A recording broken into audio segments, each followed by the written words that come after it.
France did bathe. However, especially moving into the 16th century and the Enlightenment era, it was increasingly believed that water could make you ill through your pores, and so many people would still use soap and bathe occasionally, but more often they would do what's called a dry bath, where you basically scrub yourself down with a rough cloth and possibly a cleaning powder. Still, this was not really good enough in plague years, and the prevalence of lice, open cesspools, and rampant vermin made disease control extremely difficult. Ironically, people often blamed the Jewish population for the plague. Meanwhile, Jews were required by cultural law to bathe and keep clean, so they tended to catch the plague a lot less. Just all in all, a mess of a situation. In such a terror-filled time, people looked to anything they could for answers and guidance. Nostradamus, as a traveling doctor witnessing the worst of this carnage and suffering, was not really any different. As he watched children be abandoned, mass suicide, and hordes of bodies abounding, he began to theorize that plague must not only be a divine punishment for man's evils, but also the result of astrological movements. And so, he treated the plague by treating the plague of the soul. He instructed his patients to repent for their wickedness and also improve their lives and habits. Stay active, sleep well, eat healthily, be a mensch. And he also devised a protective powder made of various herbs and flowers. We will never really know how effective his treatments actually were, but his patients seemed to view him as extremely venerable and wise. It's no wonder, because rather than running away or giving up like many other doctors did, he went out of his way to help people with a contagious disease, even after losing his wife and 2 children to it. Around 1547, Nostradamus settled in the south of France in Salon-de-Crau, now known as Salon-de-Provence, not far from where he was born. He remarried to a widow named Anne Ponsard-Jamel and slowly began to settle down. He was now middle-aged after all, and Salon was beautiful and probably offered some respite from the perils of travel and probably his trauma, with its wide meadows and fruit orchards. The couple had 6 kids, and while raising his children, Nostradamus wrote a number of treatises with advice and methods for good health, most of which definitely don't hold up today, mind you, but most Renaissance medicine doesn't. What made him unique, though, was that he was writing in accessible language for a layman audience rather than other practitioners. And it was also during these years that he began dabblings in what we know him for today, astrological divination. He apparently had constructed an observatory on top of his home where he studied the heavens and began a practice of divinatory consultations. This was quite popular at the time, and he quickly developed a big reputation. For instance, in 1564, a fortuitous visit by King Charles IX and his mother, Catherine de' Medici, came to Salon. The young king and his powerful mother had been traveling around France for 2 years as riots loomed around the kingdom. According to legend, Catherine was interested in meeting the now 60-years-old Nostradamus, whose reputation had grown significantly by this point. What she wanted was what everyone wanted of him, a glimpse of the future. He reassured her that her sons would be prosperous and would see old age, and that the riots would soon die out. This earned him a position as the counselor and physician ordinary to Charles, allegedly. Again, lots of stories about him that we aren't quite sure actually happened, but it gives you an idea of his reputation. As Stéphane Gerson writes, the process was indeed labor-intensive. Nostradamus calculated the positions of the ascendant and ephemeres using the tools of the trade, wrote out the horoscopes by hand, and had a secretary transcribe them, and then showed or sent them to his customers. Sometimes he provided several birth charts, each one following a different method. When he was done, Nostradamus summarized his findings in a letter, sealed it in wax, and signed his name along the edge. One could not be too careful. And this is pretty much what we know about Nostradamus, who in later years became known as Nostradamus, a Latin take on his name. He was a soothsayer and doctor who became one of the most famous of his era. He lived a largely peaceful and well-respected life of study, service, and charity. He was known as a stubborn grouch and a charitable man, and he died at a fairly normal age in the place where he grew up and loved. But what happened that made him such a great myth? That would be, of course, The Prophecies. The Prophecies was first published around 1555, and then in its complete edition in 1568 after Nostradamus' death, and contains 10 verses called centuries, composed of 100 quatrains per century, or sets of verse in 4 lines. The quatrains were purposely written to be difficult to decipher and unclear in their actual meaning. Many historians figure that the prophecies are at least partially just paraphrasing pre-existing biblical apocalyptic prophecies, mostly from the Bible, or specifically referencing ominous historical events that had already happened. A big source that Nostradamus used was 1522's Mirabilis Liber, which had been super popular in his youth but had since been largely forgotten, and another source was 1504's De Honesta Disciplina, and by source, I mean he was literally just paraphrasing things from these pre-existing texts. Some scholars even think that he may have been doing the good old-fashioned bibliomancy type thing, where you randomly open a book to a page and close your eyes and point out a section and find meaning that way. So this introduces our first problem with the prophecies. They were Nostradamus' words, sure, but they didn't really come from him. Nostradamus wasn't sitting in his observatory getting struck by divine foresight of disaster. He was interpreting apocalyptic warnings from already published writings, likely with a combination of meditation to assist him. Nostradamus himself even rejected the title of prophet, writing to his son Caesar in the Prophecies preface, "Although, my son, I have used the word prophet, I would not attribute to myself a title of such lofty sublimity." It's actually not too difficult to imagine what drove Nostradamus to become what we call an astrophile. He spent most of his adult life as both a student and physician, caring for people suffering and dying of plague, or hiding from the plague itself. He spent years in close proximity to existential suffering and extremely visible and tangible succumbing to death of people who had done nothing wrong to deserve any sort of cosmic punishment. How do you make sense of life and reality, watching your patients die in the middle of a sentence leaving their lips, their bodies covered in disgusting, painful, oozing pustules?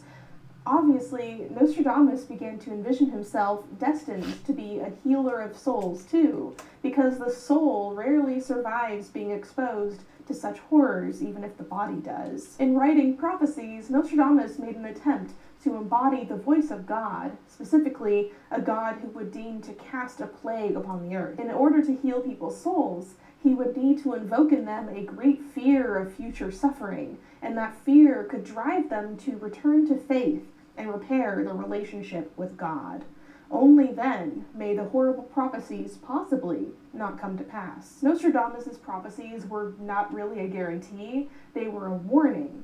As he writes in one quatrain, "To be thus human, his anger will I suffer, and to be cruel, will he be kind to me?" As Denis Crouzet writes, "Is this not how Nostradamus wants to make his reader afraid by conveying to him the measure of this earth-shaking event, so that he will have no part in the worldly failings that will lead to such a chastisement of humanity? Is this not how Nostradamus hopes to heal his reader of the affliction that makes him ignore the fact that everything is transient on this mortal earth, and that violence and misery inevitably follow happiness? Was this not to cure him too of the ailment that attaches him to the wealth and hopes here below, which then incite him to attack, kill, massacre, and tyrannize his fellow creatures?" If you see the curtain moving, that's my cat. She's decided to pay the set a visit. Nostradamus may be our best known historical soothsayer, but he was far from the only one. In fact, the Renaissance was practically crawling with dudes trying to prophesize the future,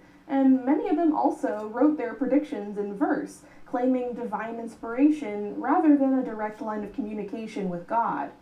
That was the Pope's job, after all. But Nostradamus is the one that has stood the test of time, in part because of the way that his story has been manhandled after his death. When various translators began to bring the prophecies to other languages, the books spread, and the translators themselves sometimes included their own interpretations of the quatrains, or elaborated on his biography in increasingly strange ways. Can you please get out of there? Hey! Stop it. Sorry about that. Not long after Nostradamus' death, a huge commotion broke out in France when people started claiming to see Nostradamus' ghost everywhere. And by the 1990s, we started getting real freaky when some guy publicly claimed to be contacting Nostradamus hypnotically, a prophet to a prophet. I think this was the final straw for people in the academic world, because after a century of some really bonkers shit being published about Nostradamus, making him out to be basically a fairy godmother of the apocalypse, scholars finally started publishing some fact-checking crackdowns. But still, that really couldn't stop what was already in motion. As the new millennium drew nearer, Nostradamus was quickly becoming a mascot and an obsession for the incoming horrors of a modern world. And the vagueness of the prophecies made them the perfect material to be used by scammers and fearful netizens and documentarians alike to explain away our current predicaments and claim that we can foretell the chaos to come. Just don't worry about the fact that they can never give you specifics or tell you when these things will actually happen. They can only be applied to relevant vague events after they've already come to pass, after all. But then, in that case, what's the point? What good is a prophecy that only becomes one in retrospect? The biggest modern fixation on Nostradamus that I can personally remember happened right after 9/11. Now, I was only 5 years old at the time, so I wasn't really privy to the full cultural scope of the catastrophe brewing, but I was old enough to remember it and know it was happening. This was actually my first exposure to the name Nostradamus, and people around me in Texas and people on the internet were certainly suddenly fixated on him all of a sudden. And I didn't know why, nor did I care, because at the time, I was mostly concerned with spending recess pretending to be a sad Victorian orphan who was secretly a fairy. Really important things. Anyway, looking back though, it's not surprising that suddenly Nostradamus entered the public lexicon in such a profound way. Within only a few hours of the World Trade Center falling, email chains started spreading around containing a mysterious prophecy that seemingly foretold a third world war, a burning city, the fall of a great leader, and two brothers torn apart. Now, some of these email bits actually did contain real Nostradamus quatrains, while other pieces, like the thing about two brothers or the new city all a quake, or other things of that nature, were made up. But amid the chaos, who was fact-checking?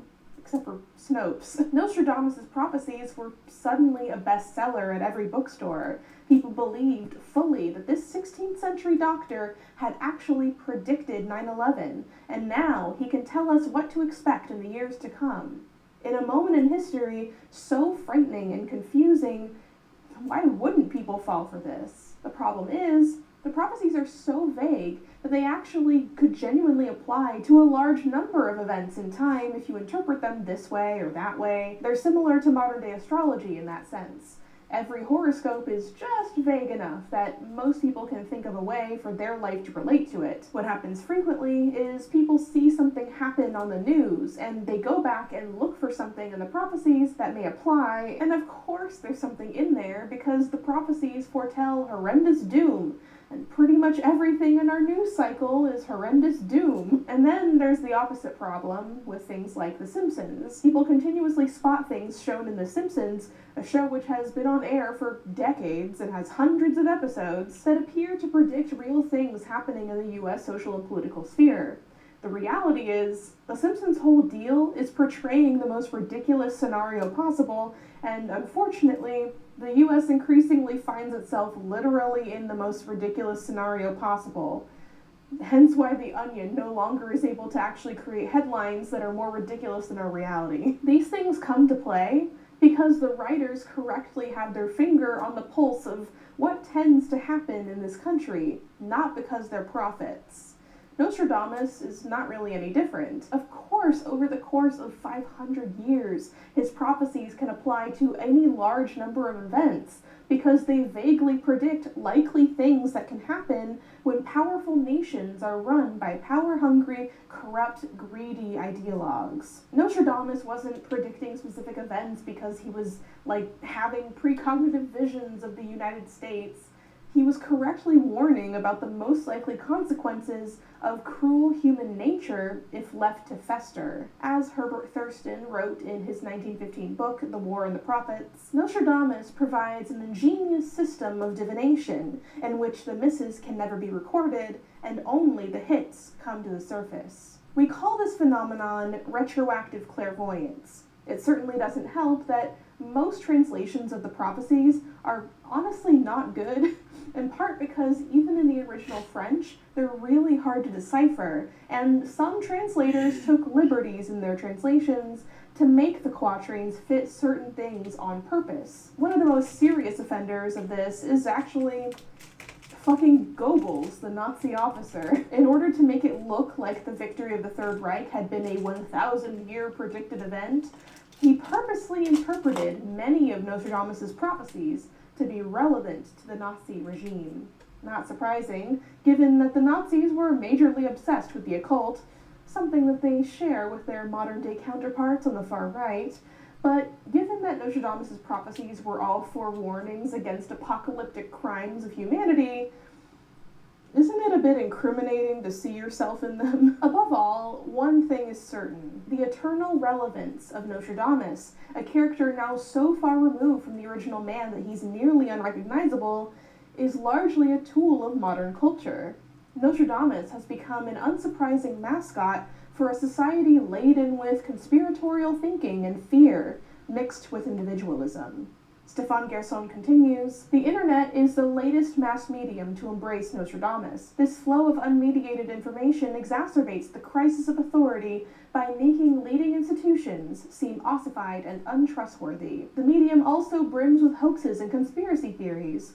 Nostradamus is tailor-made for a technology and a culture that embraces fragments and discontinuous readings." The greatest appeal of Nostradamus is this promise of guidance from a real historical figure who seemed to have it all figured out, who seemed to have all the answers, and his words can apply to pretty much any situation we encounter. We live in a time that encourages anti-intellectualism and suspicion, a thing that, ironically, the real Nostradamus hated.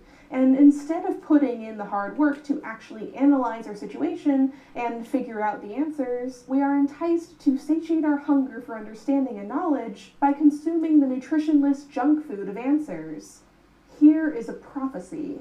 Nostradamus knew that this horrible thing would happen, and he knows what will happen in the future.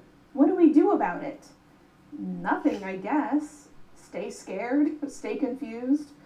Isn't it more satisfying to believe in this ephemeral myth instead? As Gerson concludes, the interpretations allow us to confront global perils with sober urgency, while feeding our disillusioned outlook on a world that is so saturated in commentary that everything has been said and nothing truly holds. We don't need prophecies to explain the situation we're in, or what is going to come to pass, no matter how tempting it is.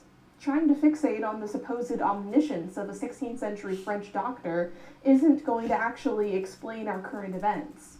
We actually already have all the answers. Only self-reflection and education will do that, which is ironically the very thing that the real Nostradamus advocated for. Religious doomerism aside, at the end of the day, Nostradamus was just a good dude and a talented doctor whose main goal was to try and convince people to be better versions of themselves. And I think rather than the terror of prophecy or foreboding ancient conspiracies, it would do us some good to actually take his advice. Thank you for learning with me about Nostradamus and his strange legacy. I hope you're all taking care of yourselves and finding some joy in the day-to-day, even though things are definitely scary right now. I also want to apologize real quick for my repeated lack of enunciation with Nostradamus' name in this video. I don't know what my deal was for some reason. I just was not pronouncing the S and kept saying Nostradamus.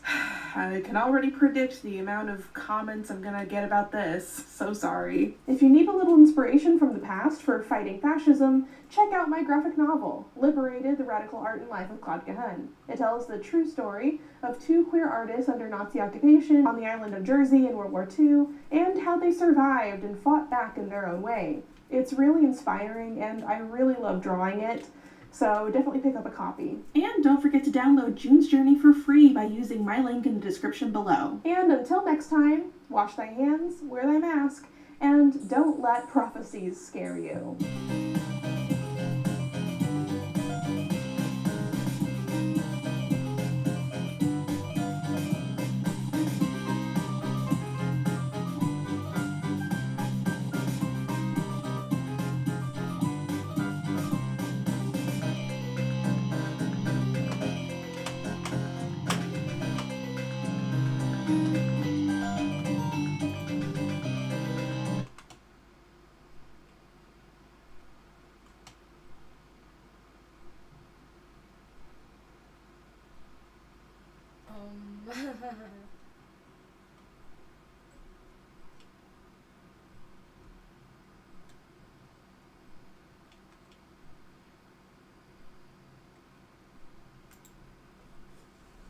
And welcome to Smosh Reads Red Stories. I'm Shane, and today, the theme, siblings.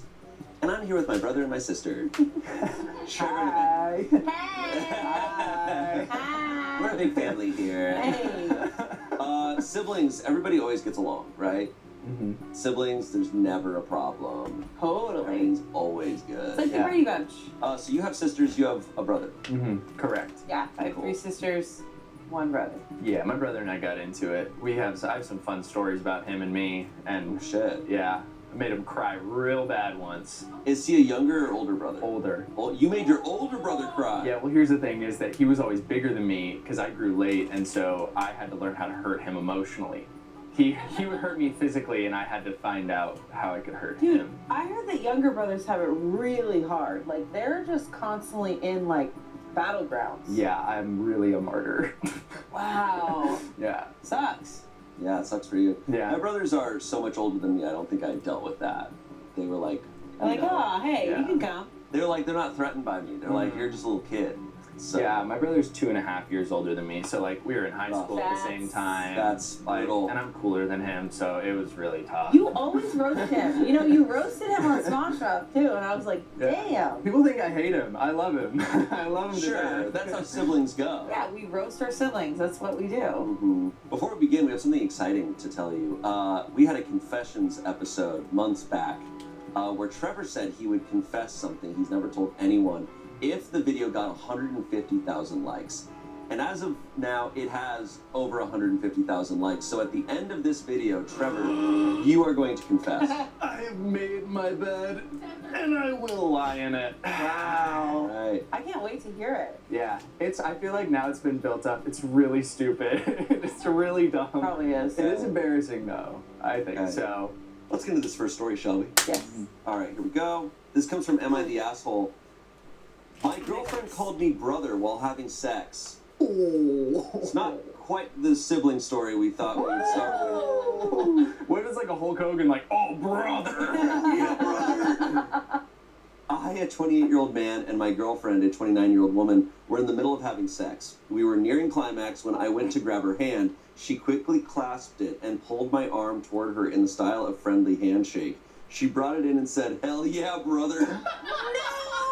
I couldn't anymore. My erection died, and, well, I felt like I just gave one of the boys a good old bring it in, pat on the back, and go get beers handshake. Had to tell somebody, thanks, Reddit, for listening to my misery.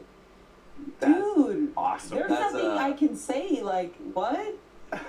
Yeah, there's not much to say to that one. You That's just can't, a like, fun- assume, well, maybe she meant this. No. Okay, it's better than I thought it was gonna Yeah. be. I Oh, thought yeah, it was gonna be. brother. I thought it was gonna be a weird, like, a weird, like, fetish thing, and then it was like, no, she was joking. No, around. she was Yeah. joking around. But joking around in the middle of it, which Unfortunately, it's funny as shit. it's amazing. It's actually funny. really Yeah. funny. Yeah, I think it's kind of endearing. Yeah. Maybe she wasn't like, maybe she wasn't like enjoying it too much. Maybe she was just like, She was deflecting. just there to witness. Hell yeah, brother. She's like, good for you, man. You're getting there. I don't know. I don't know either. I mean, just having fun, I guess. I don't know how long they've been together, That's true. but I don't know. Some people, they like to joke around. I was gonna say, I think it's kind of fun to have a good laugh sometimes. Yeah, you know, dude. when you're intimate. I Look. think it's like chill to, like, you know, get a little silly. Yeah, I'm but a silly guy. right before, that's a tough time. I need to know what happened after all that. Because he ends it right there and just says, like, oh, my erection died. And, well, like, that, okay, cool. How did you guys reconcile that afterwards? Like, did you guys both laugh, whatever? Like, you know, I think that can be a growing moment for both of you. He's just like, that was weird. Yeah. He's like, you're hilarious, brother. Comments, when his erection died, he should have tagged in someone else. Hilarious. Someone said, man, I misread the title of this post. I'm sitting here wondering why she'd call your brother, and now I'm just here disappointed that you'd lose interest in your girlfriend who just pumped out an all-time Hulk Hogan impression. You're the asshole. You're the asshole. It's not even an asshole post. This guy is asking if he's the asshole or not. It's like, what? Someone said, if you're not laughing and having fun while you're f***ing, you're doing it wrong. Yeah. Okay. I love this guy getting roasted in the comments. Okay. Like, you're going down, brother. You're the asshole here. It is hilarious. I do get like the turn off though. Like Sure. it's like fist bumping when you're having sex. It's like it's a bit Whoa. much. What's wrong with fist bumping? Hey, come on. Man. Whatever. What's wrong Come with hitting on, a man. handshake? You got a secret sex handshake. Oh God. Just Yeah, you're just going in. Like, no. Oh, God. It's hilarious. What's the update? There's no update on that. I actually ended up finishing. Years later. I posted this on Reddit and then went back. She walks in the bedroom one day and there's just a whole ring set up. He's like, all right. Okay, our next story. Am I the asshole for refusing to buy a gift for a kid because it's their sibling's birthday? Okay. Last week, I was invited to my friend's house to celebrate his kid's birthday. When I asked what I should bring for the brat, damn. Last week, I was invited to my friend's house to celebrate his kid's birthday. When I asked what I should bring for the brat, my friend informed me that they like to give both kids gifts so no one is left out of the celebration. I said okay, and when I arrived, I gave their birthday kid a gift and my friend a six-pack. His wife mentioned that the other kid is going to feel left out, but I informed her that although she's welcome to raise her kids how she likes, it doesn't mean anyone has to subscribe to the same parenting style. Am I the asshole? He's like, give the kid a beer. I brought a six-pack. I got a brewski for you, kid. I mean, Happy 5th birthday. he clearly has opinions. When I got the gift for the brat, Yeah, I'm like, damn, okay, dude. Like, I don't have to subscribe to your parenting. Hey, can I sit in your house? Like, it's a little, okay. I don't know. Yeah, the brat thing, I'm like, damn, dude, okay, like, Yeah. Whoa. You don't seem like you really want to be going to a children's birthday party. Yeah, so don't like, go, man. maybe just skip it. Yeah. Here's the thing. I did hear that, like, when a second sibling is born, to like throw a party for the older sibling, so they feel, because it's like really intense for a new baby to like come Sure. in. I hear that, but every single birthday, bringing gifts for the other sibling is kind of I don't feel like that's conducive for, a like, lot. prepping yourself for life. Because it's like, hey, man, once you're an adult, like, there's going to be situations where people are going to get shit and you're not. And you better be emotionally prepared for that. I think it's weird that when he walked in, that people were like, well, where's the gift for the sibling? It's like, unless he's family, he brought a six-pack. I don't know what to say. Let it be. That's a lot. I understand that's a lot to be like, hey, buy two gifts.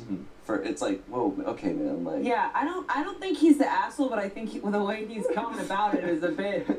I also think it's maybe, I don't know a ton about this. I don't have a kid, but like, it's a friend of. I never, as a kid, expected my parents' friends to bring me anything. No. Like if my parents, if like a friend of mine is coming to my birthday party, I expected a gift from my friends. Friend, right. So their parents would be Right. helping. But if it was just some random person that was a friend of my parents, I'd be like, cool, dude. Like, Yeah. It would be weird. It would be like, yeah, bring booze for my parents. yeah, get my parents drunk. I also wanna feel hang out like over here. I understand the sentiment of like not wanting a child to feel left out, but if that's the case, it's like, it's not their birthday. Just give them like a gift. The parents want to get them a gift as well to open or something, Sure. just so that they're like Yeah, expecting all of your guests to bring 2 gifts is insane. I just am like, I don't know. I guess it's also the principle of it all. I'm just like, this sounds to me like you're avoiding like parenting by just alleviating the situation. Like it's easy to just be like, oh, this makes you feel bad, so we're just gonna like make you feel good instead of teaching you the lesson of like sometimes it's someone else's day and it's not your day. But I feel like this is gonna make this kid a nightmare. I don't understand. And I'm like, with people, I'm like, it's your decision to have kids. It's your decision to get married. It's your decision to have a bachelor party. It is not on other people to do exactly how you picture it. Like, unless that's like your sister coming over and it's their nephew or niece or nephew. I'm like, that's kind of... It's a lot. It's no, a lot. I agree with his sentiment of like, he doesn't have to subscribe to other people's parenting style. I agree with that. Did it say how old the kids are? I'm assuming pretty young. Brat age. Brat age, yeah. Imagine it's just like he's 16-year-olds. He's a lot. Yeah. He's not the asshole. I don't think he's the asshole in this situation, but I'm like, hey, dude, okay. You're acting like the verdict was not the asshole. Comments, not the asshole. The parents are being entitled. Asking for an extra gift just so the other kid doesn't feel left out is out of order. An extra present costs money, and it's the birthday kid's day, not a free-for-all. If the other kid feels left out, that's on them, not you. Someone said, I have relatives who did this. The oldest was 8 when the sibling was born and had been spoiled before. The older one always wanted a gift on the sibling's birthday, but got mad when the sibling got a gift on their birthday. The older one really took up the entitlement in college, now hardly ever contacts the family. Wow. okay, well, that's a totally different post. Someone else said, LOL, I would take one of the 6-pack cans and give it to the kid. You wouldn't be able to drink it, but it's the thought that counts, right? Exactly. Someone said, everyone sucks here. It's good for kids to learn that not everything is about them, and it's entitled to expect people to buy gifts for the non-birthday kid. But if you're referring to the birthday kid as a brat, you should just stay home. I think we landed on that, too. It's like, why are you going to this, dude? Like, It's also like, I feel like every like birthday I had when I was younger, you know, you get a bunch of gifts and sort of everyone plays with them when you're a kid. It's like you're getting cake and then you're opening up everything. It's like, oh, I got 3 Nerf guns. Like, let's run around and like, there's no way the sibling doesn't have like something to play with, something new to do, or it's kind of purely an ego thing. It's just like, I'm mad that this person's getting a day and I'm not getting a day. It's not because you're right. At a birthday party, no matter where you're at, there's so much shit everywhere. Yeah. But God, kids' birthdays, they're so complicated. no, those videos of a younger sibling wanting to blow out the birthday candles of their older sibling. Oof. Or the parents who are like really intense about like fear, and the kid, the birthday kid gets there and like, happy birthday. All right, let's move on. Let's get it. Let's hide everything up. You're just like, oh my god. Oh my god. Birthdays for little kids are so.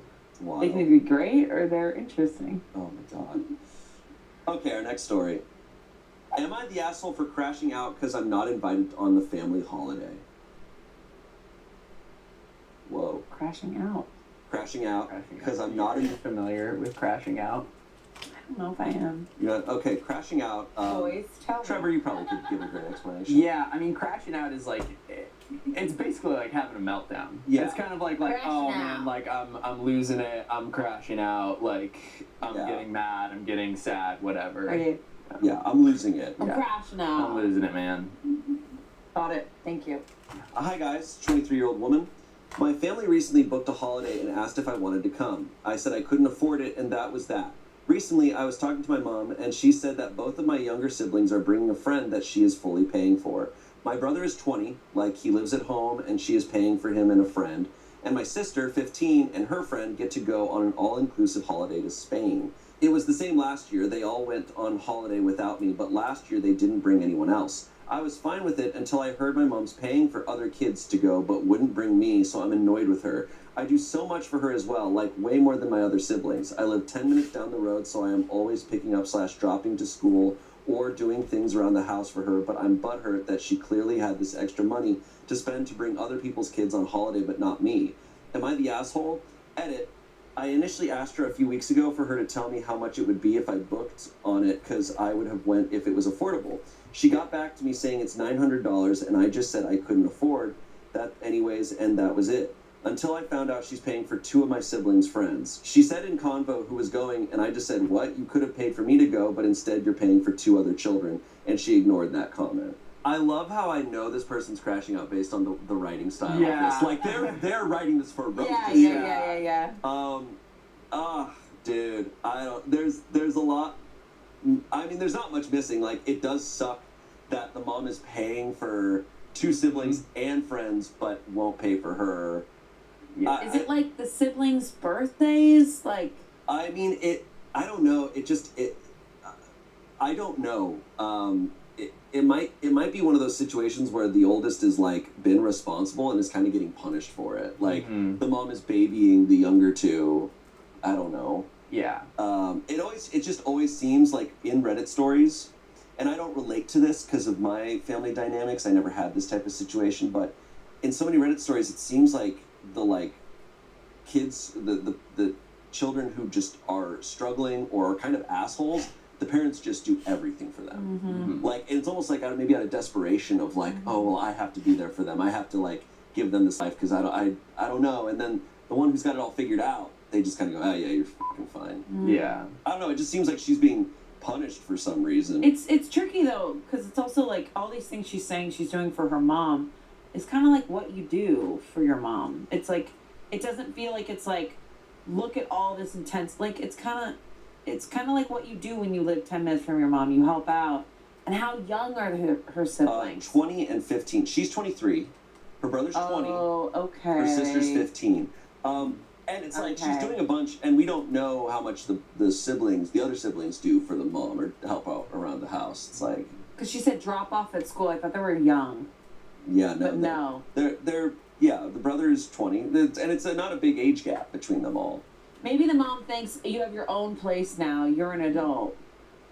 It's tough. I don't know. I have kind of experience with this. My brother and his wife, they still live in Idaho, like near my parents, and they've gone on vacations where like my parents will pay. Like they went to the UK, they went to Mexico, and part of me is like, like it would have been cool to have been included, but also like I don't live in Idaho. Like it's a lot easier for them to plan things. It's a lot harder for me to make time around work, and like I totally understand that because there's like more distance between me and them. Like I don't expect like oh you should accommodate me, and like I get that, but it goes both ways, because also I'm like, oh, would have been cool though, you know, would have been nice, you know. I'm with you on that completely. And in this situation, they do all live close. Yeah. And she 10 minutes away. And the family, they asked if she wanted to come, and she said, I can't afford it. And that was that. Yeah. But then she's paying for the others. That sucks. That sucks because she's paying for the others' friends. Yeah, so she bought 4, she's accommodating 4 people. Rather than her own. But can't accommodate just one. That does kind of suck. It really sucks. That's awful. The verdict is not the asshole, obviously. It's like, why are you the asshole here? Yeah. Comments, not the asshole. I'd stop doing extra favors for her since she doesn't seem to appreciate it. Someone said, I get that this might cause drama, but it's not about being petty or causing drama. It's about communicating what's okay and what isn't. Your sibling is 20 and getting their trip and their friend's trip paid for. This is the biggest issue here. They're also an adult, one who lives at home, costing your folks for more than you do. I think you should talk to your mom and tell her exactly how this makes you feel. This isn't about her or her feelings. If she is making you feel excluded or like you aren't wanted on this trip or like a lesser part of the family than, say, your 20-year-old sibling's friend, then say so. She needs to hear that from you. Yeah, I mean, that's the first step here, is to confront the mom and say how it's making you feel.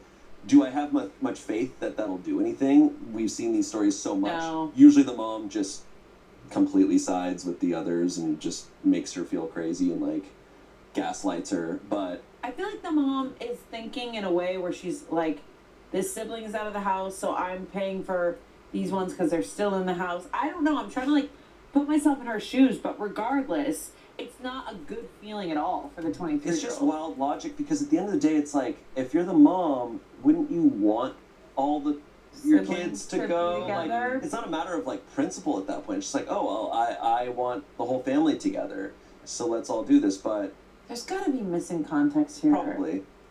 Update. Oh my god. I feel like we're missing a lot, so maybe we're gonna get some stuff. My younger brother and his friend were meant to share the room with my sister and her friend, but he decided he wanted to book his own room using his own money, so he did. Then when I heard there's a room free in the apartment, I asked if I could just add on flights and stay there, but my sister was having none of it because they wanted it to themselves. So I rang my mom and was like, I can't afford a whole separate room, like let me sleep on the couch in my sister's room. She refused. I then said, well, can you pay for half of it with me? Because that's not fair. You may get whoever, insert sister's friend's name, is to do anything you want for you. My mother then said, yeah, okay, I'll go halves with you for it. So all sorted now, and I'll be sunning it in Spain in July. Okay. So Okay. nothing was really solved. It's like a conversation was had. It just sounds like all these people are like, okay, yeah. Okay, yeah, like really, like honestly, yeah, like I'll split it half the way with you. She got a coupon on the family vacay. Oh, okay, so this sounds like the ultimate in not communicating and not understanding the situation. It's because it sounds like she heard some stuff and came to like further conclusions about what was going on when really it wasn't as intense as she thought. Right. She talked to the mom and was just like, can we go halves on it? And the mom was just like, okay, yeah. Like that was all. Okay, yeah. I think there's just not a lot of like communicating or thinking going on. Well, I was here. gonna say, like, if she's paying for all the friends, there's got to be something actually going on, and it sounds like there was. They're all sharing a room. And then the brother is actually paying for another room. I like how she called the sister and was like, can I share a room with you? And they're like, no. No, we thought we were gonna have it by ourselves. No, you can't. I mean, It's so funny. she's like, "Can I crash on the couch?" It's like, why do you want that? Why? It just sounds, I don't know. Mm. Just FOMO. FOMO. FOMO's real. Almost. But I would not want to be on the couch with my sister and her friend. Sounds For them- awful. Them just sitting in their room, like, can you like go away? Yeah, being a and you're on the 20 couch, you're like, Being a 23-year-old around like 2 16-year-olds actually sounds like a nightmare. Yeah, that's Yeah. awful. I'd rather They're die. 15. They're 15. Yeah. Even worse. This sounds almost a little bit more like an ego battle at this point. Yeah. A tiny bit. Because a part of me is also putting myself at 23, and I never had younger siblings.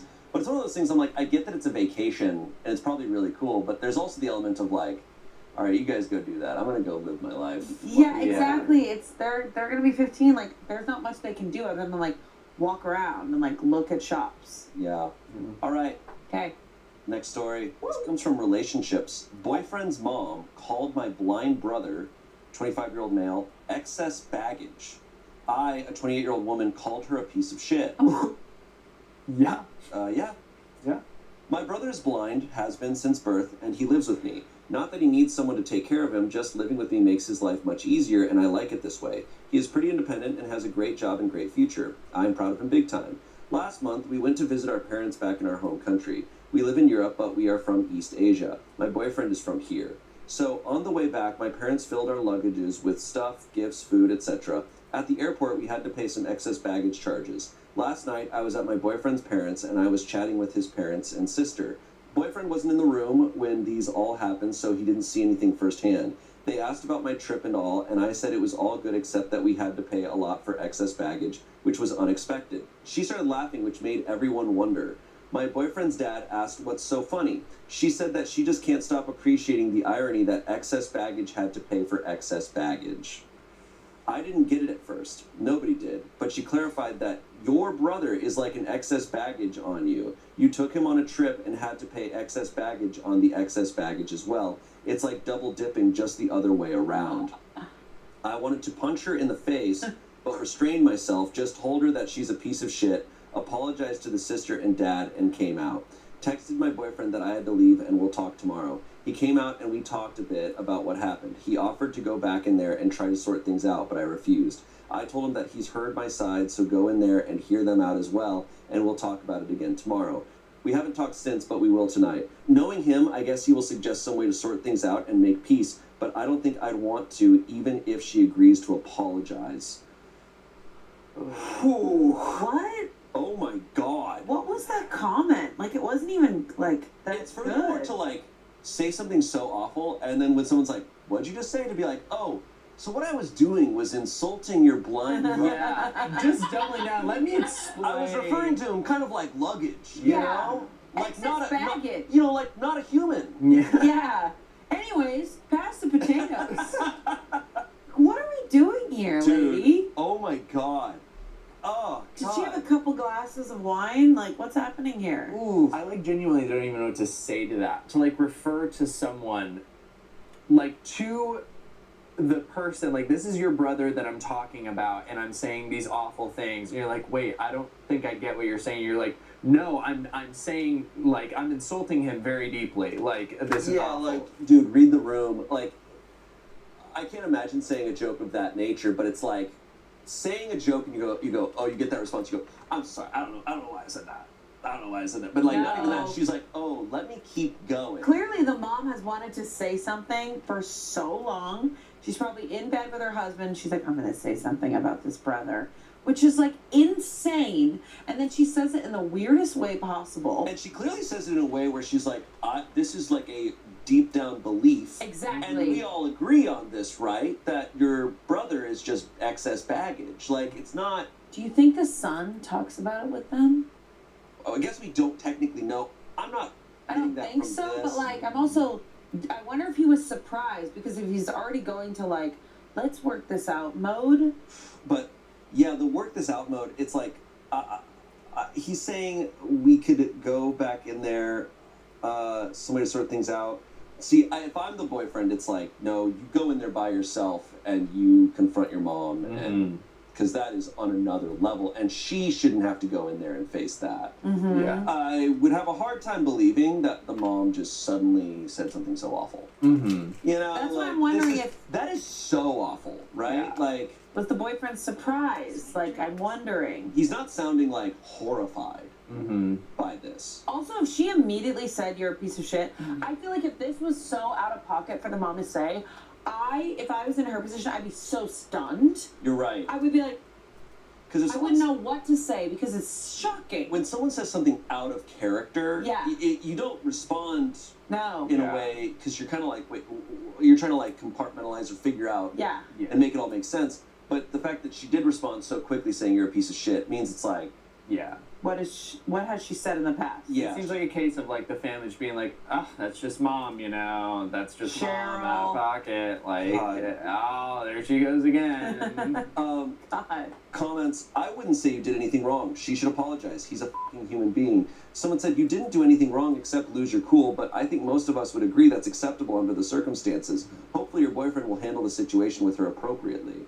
OP left a comment saying she just posted a Facebook status update saying, my son's girlfriend called me a piece of shit because she disagreed with how I described what happened on a trip. Facebook status? That's We're crazy. dealing with a That's different beast awful here. behavior. Yeah. Oh no. This is different. Dude, going on Facebook to rip your son's girlfriend after calling her brother excess baggage because he's blind is crazy levels of delusion. Yeah, Facebook status, this is a different beast. We have to approach this from a different place. Yeah. We're dealing with a kaiju. Oh no. Okay.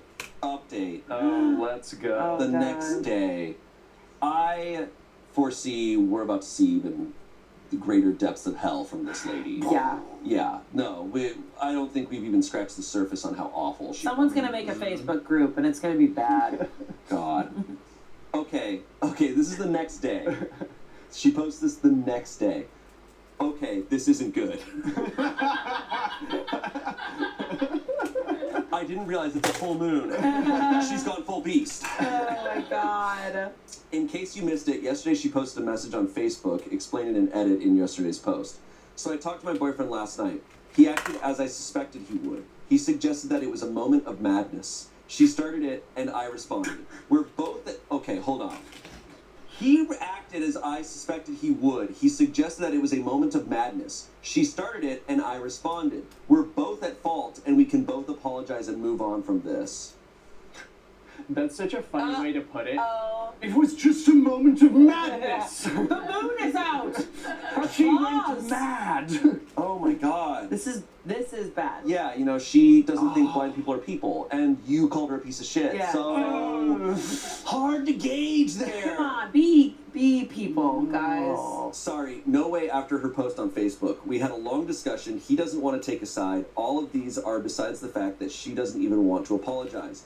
I'm very disappointed in him. His dad called me yesterday as well, apologized for the mom's comment, and said that she wasn't speaking on behalf of everyone there, and that they found her comments to be very inconsiderate as well. I also apologized to the dad for the way I reacted, but he said it wasn't necessary. His sister called as well. She said it's not the first time she's making comments like that about disabled people, and she said she's ashamed. I decided not to engage in a social media piss war and stayed out. But while the mom's friends were commenting like, the young don't know how to respect these days, the sister commented that, Mom, you left out what you said to her first, kind of proving her point. Please put this down and stop. A few hours later, the post was gone. W sister, W dad. Why did the boyfriend kind of sucks here? Boyfriend kinda sucks. Boyfriend let her down hard. Yeah. Saying you're both at fault. Like, Yeah. oh my God, dude. The boyfriend is enabling the mom, and the fact that the dad and the sister had to like support the girlfriend and the boyfriend's not. Dude. And that comment is unbelievable. Unbelievable. And the comment, it was like, oh, she said something, you responded. It's like, your mom said something, and then doubled down and explained what she meant by it. Yeah. Like, this was not a moment of whatever. This was a fully thought out thing. Yeah. The sister's now agreeing, like, oh, she's horribly ableist and says horrible shit all the time. It's awful. So yeah, I'm disappointed in my boyfriend. If he had the balls of his sister, he'd been great, but sadly he doesn't. His dad and sister stood up to the mom and he didn't. I never make a decision impulsively, so I didn't break up with him, although I'm leaning towards that decision. I just need to think, and any advice to this all is also very welcome. Yeah, I mean, Say that's goodbye. Yeah, you gotta... You Very live with your telling. brother, you love your brother, it's going well, it's incredible that they have that relationship, regardless if he's Yeah. blind or not. Like, it's amazing that you have that close relationship. The mom is never going to change, No. and it sounds like the boyfriend isn't going to stick up for her. Yeah. Yeah. And I mean, the boyfriend has to know her brother. The brother lives there with his OP. sister. So like, yeah, they hang out all the time. Yeah. And and it's for so goodness- disrespectful to the brother. Holy crap, Yeah. bro. To like know the brother, like probably like very intimate, like know him really well, and then be like, I mean, you both are kind of at fault here. Like, that's No. Insane. Wow. She's attacking him for something that is not in his control whatsoever. Calling her a piece of shit is like kind of going light on her. I too. agree. It's like, dude, when someone says something of that nature. Yeah. Okay, some comments. OP, in response to another comment, said he always believes in keeping the peace between people and finding compromises to work things out no matter what. Sometimes, though, keeping the peace is just siding with the bad That's person. a nice way of saying he's a pushover. He doesn't do anything. Yeah. yeah. Someone responded, in that case, I think you explained to him in no uncertain terms how much his mother hurt you and how much he hurt you by not sticking up for you. Yeah. Let him know that when he said nothing, it was as good as agreeing with her. Maybe, just maybe, he'll see where he's gone wrong and change, but if not, I guess you have your answer. His reaction to this doesn't seem so much about keeping the peace as being scared to stand up to someone. There's a big difference between those two things. Keeping the peace would have been, Mom, come on, that's out of line and you know it. Apologize so we can all get past this. Not silence. Whew. Such a bummer. Yeah. I mean, even with the mom apologizing, it sounded like OP was still ready to be like, I don't know if I want to like make peace here, like even if she does apologize. So like, yeah, the fact that he was like, well, maybe you should just both say sorry. It's. I think at this point, though, I wouldn't believe any apology from the mom. I agree. The mom Yeah, is not 100%. sorry at What all. she said is deeply offensive. Yeah, she went to Facebook afterwards. So that's the Yeah. that's the name. Once you go to Facebook, Once you go to Facebook, it's done. it is done. You're telling me you post on Facebook all the time and you're ableist? What a strange. That's so bizarre. In other news, water is wet. All right, our next story. This comes from the Too Hot Takes subreddit. Shout out to Morgan. Oh over my at Too Hot Takes. god. Morgan. All right, here we go. My brother-in-law confessed feelings for me after I went wedding dress shopping with his fiance. Wait, read that back Okay. one more time. Check this out. My brother-in-law confessed feelings for me after I went wedding dress shopping with his fiance. Let's fucking go, dude. Hell yeah, brother. Hell yeah, brother. Love this awkward shit. Let's go. Oh, man. This just happened today, and I'm using a throwaway because I promote my small business on my main, and I want to be anonymous with this. Okay, I'm pretty overwhelmed, so I'll start with some background. I have been with my husband for 5 years. We've been married for 2. Since early on in the relationship, I've been great friends with his older brother, partially because I always wanted one. When he started dating a girl about 2 years ago, I went out of my way to make sure she knew she had a friend in me if she wanted, since we're the only girls in the family. We're great friends now, and since they got engaged 3 months ago, I have been helping with wedding planning and was asked to be a bridesmaid. We went dress shopping today and had a blast. We went to brunch, had some mimosas, found the dress, and went back to their house to celebrate. I ended up alone in the kitchen with my brother-in-law a bit after being there, and he said he just had to tell me something before I kept eating at him. I was a little buzzed and confused, but was not at all expecting him to say what he did. I think I've had feelings for you for a few years, and I've never been able to tell you, and just needed to know if you have ever felt the same. This is 3 weeks before the wedding? Yeah. Okay. Yeah. Great timing. Love That's insane. Have you seen that like picture? It's like Steph Curry shooting a basketball from the moon towards Earth. That's what this is. Wow. But here's the thing, they've known each other for over 5 years because she's been married for 5 years to her husband. She's been married for 2 years, so. Oh wait. But she's known this brother-in-law for years, and she's like, I've always wanted an older brother. Mm-hmm. So, very much. I completely froze and just shook my head. I told him that no, I have never thought about him in any other way than as a friend and a brother, and I never would. Before he said anything else, I bolted back to his fiancée and the other girls there and very discreetly told her I got my period and wasn't feeling well and would have someone come get me and then come by soon for more wedding planning. She thought nothing of it and called my best friend to come get me. She dropped me off at home. My husband is working right now, and there is no question that I'm going to tell him as soon as he gets home, but I just have no idea where to go from there. Do I tell his fiancée? Do I make him tell her? Do I leave it? Do I have my husband talk to him? Has anyone ever had something like this happen or have any advice? Anything is appreciated. Oh, girl, what a doozy. She's in a really tough spot. Oh my god, bro. Like, it's always crazy to me, like, betrayal is so intense, right? But when people make a decision that betrays, like, multiple people at one time is shocking. this is really hard because I think if the fiance finds out, I think because you're in such a stressed out state when you're wedding planning and or engaged or whatever, I think she's gonna be like, wait, was there always something between you guys? Da da da da da. Like, this could get really, really messy.